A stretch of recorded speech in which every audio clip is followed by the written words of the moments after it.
మరి వేములవాడ రాజరాజేశ్వర స్వామి ఆలయ పునర్నిర్మాణంలో భాగంగా, అభివృద్ధిలో భాగంగా భారతీయ జనతా పార్టీ యొక్క విధానాన్ని తెలియజేయాల్సిన అవసరం ఉంది కనుక అభివృద్ధిలో భాగంగా ఏదైతే ఆలయ మూసివేత కార్యక్రమాన్ని భారతీయ జనతా పార్టీ పూర్తిగా ఖండిస్తూ ఉన్నది.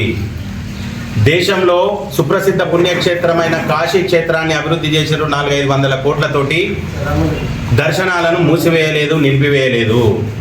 ఉజ్జయిని కారిడార్ 600-700 కోట్లతోటి అభివృద్ధి జరిగింది, దర్శనాలు నిలిపివేయలేదు, మూసివేయలేదు.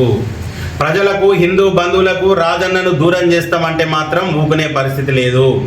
ప్రతి సందర్భంలో మా సీనియర్ నాయకులు పెద్దలు ప్రతాప రామకృష్ణ గారు రాజన్న స్థానంలో భీమన్నను ఏ మేరకు దర్శనం చేస్తారని అడుగుతూనే ఉన్నారు. దానికి అధికార పార్టీ స్థానిక ఎమ్మెల్యే గారు కానీ, ప్రభుత్వ విప్ గారు కానీ సమాధానం చెప్పే పరిస్థితిలో లేరు. ముస్లింల పవిత్ర దేవాలయాలుగా భావించే మసీదులో దేశంలో ఎక్కడా కూడా హిందువుల సమాధి లేదు.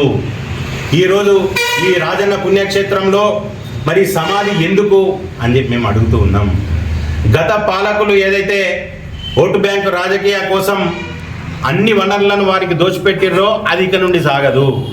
రానున్న రోజుల్లో అభివృద్ధి పేరు మీద మనోభావాలను, హిందువుల మనోభావాలను దెబ్బతీసే పరిస్థితి తీసుకొస్తే మాత్రం భారతీయ జనతా పార్టీ ఉద్యమిస్తుంది. మీరు దీనికి వ్యతిరేకంగా రాజన్న యొక్క దర్శనాన్ని మూసివేస్తామంటే మాత్రం 100కు 400% గౌరవ పార్లమెంటు సభ్యులు హిందూ సామ్రాట్ మా బండి సంజయ్ కుమార్ గారి నేతృత్వంలోని పార్లమెంట్లోని భారతీయ జనతా పార్టీ ఉద్యమిస్తుంది.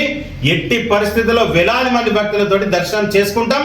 పునర్నిర్మాణంలో భాగంగా అక్కడి నుండి దర్గాను తొలగించవలసిందిగా మా డిమాండ్ను మీ ద్వారా తెలియజేస్తున్నాం. భారత్ మాతాకి జై.